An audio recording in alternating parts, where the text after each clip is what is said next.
Dankjewel. Het is tijd voor stand-up comedy. Zin in? Ja! We gaan kijken naar een hele leuke Engelse comedian die al sinds jaar en dag in Nederland woont. Graag een applaus voor Will Sutton!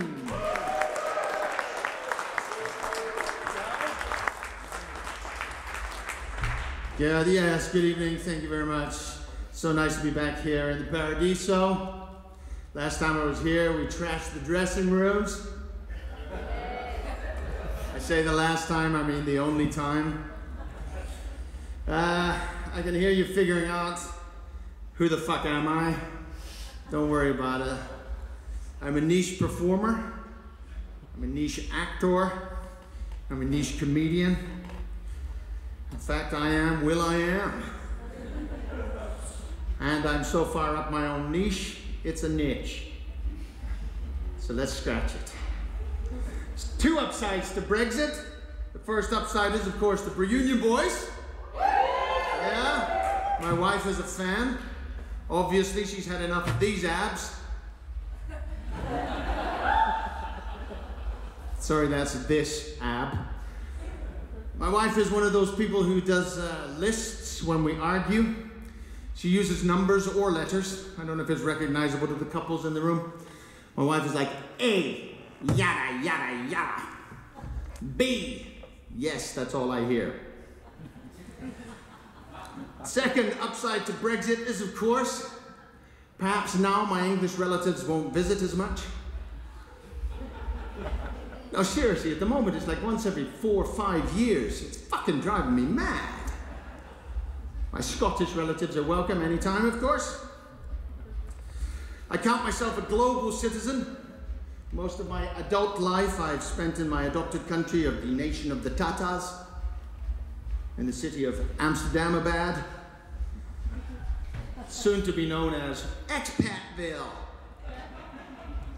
I live in the west of Amsterdamabad, the west side. That's side spelled S-A-I-D. There's a sign on the way into the west, and it says, "Warning, pickpockets and vandals." And it's tagged with graffiti and bent at a jaunty angle. Probably done by an angry young man. I used to be an angry young man myself, and age turned me into an even angrier older man. I mean, not picking up your dog shit makes me see red. But of course, that's just a pigment of my imagination. Thank you, I take groans. I take groans, I don't mind. Yeah, you can groan, I don't care. Any fucking response is good. I'm not a winner at stand-up comedy, okay? I've been doing this for 80 years and 10, all right? Bit of a language buffy too, if I'm honest. I like words, love words. I love the sounds that make up the words. Great sound. Pleasing, positive, affirmative. Very Dutch sound.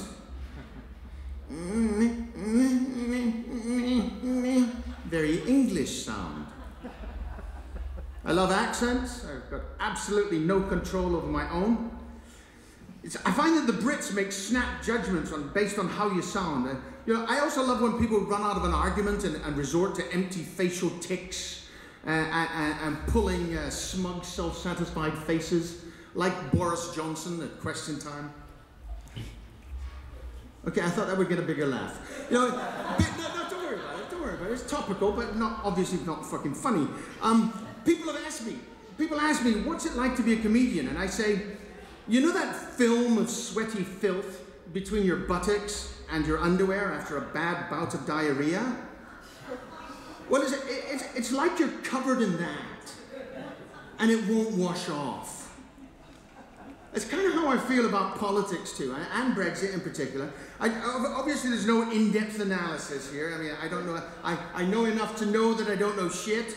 My laundry bills are astronomical. We'll keep the gags coming, folks. Choose the ones you want to laugh at.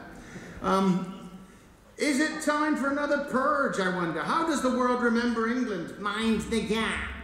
Don't do this. Don't do that. That's not allowed. Stop. No, not forbidden. I mean, I understand the purpose of signs. Signs warn people against a certain kind of behavior because the consequences will be drastic. So for a country with so many warning signs, what the fuck? I mean, you don't need to be a fucking genius. Click, click, boom, there we go. You don't need to be a genius to figure out that the signs for a shitty Brexit were written at the same time that they wrote that shitty fucking referendum. I mean, it's as obvious as my fucking ab.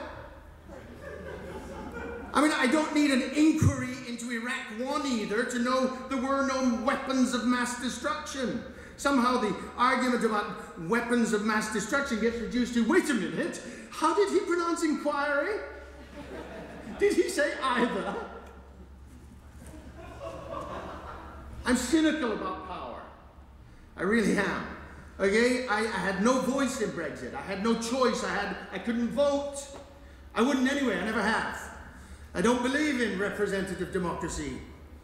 Profit-driven criminal enterprise with minimal government interference. That's more my speed, mate. Speaking of which, best presidency ever. Or let's refer to that, best openly self-serving presidency in centuries. Okay, the internet changed everything, of course. It used to be I'd have to go into a bookstore, inside a bookstore, and then down some dark steps before reaching the conspiracy section, right? In conspiracy section, what have we got? We get it all on television nowadays. We've got fucking aliens on the History Channel, and then we've got fucking flat earthers all over the fucking internet. Fuck Area 51. You know why aliens came to Earth? Because it's flat. No, picture this, okay? Aliens up in their spaceship cruising around the universe. So all around them, planets and moons made fucking spheres all around them. All of a sudden one goes like, hold on a minute, whoa, whoa, whoa, whoa.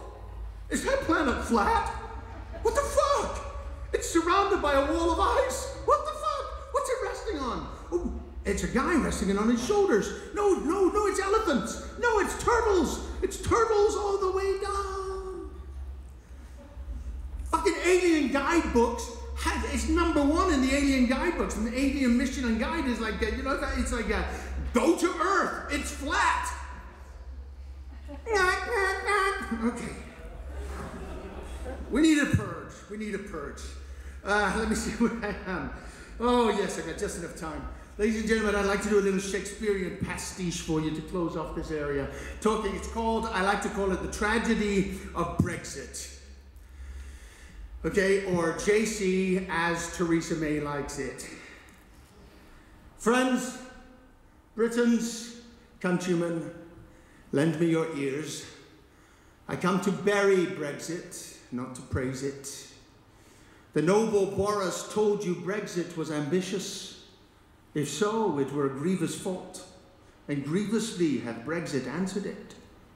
Boris also said 350 million quid a week for the NHS.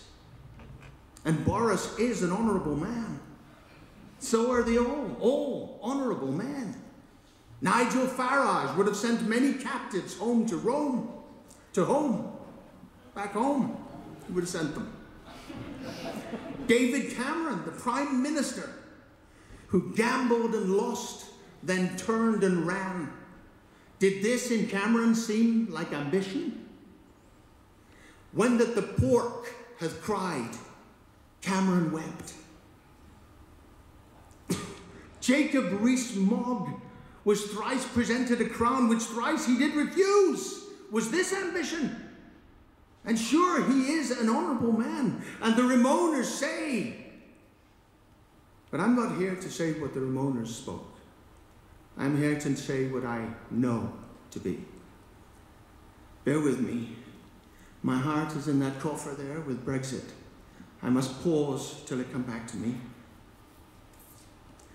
And we all must pause until Jeremy Corbyn finally decides to put up some kind of fucking opposition. Anything. Oppose. I mean, he's the leader of the fucking opposition. Oh, Brexit. That's it. Thank you. Good night.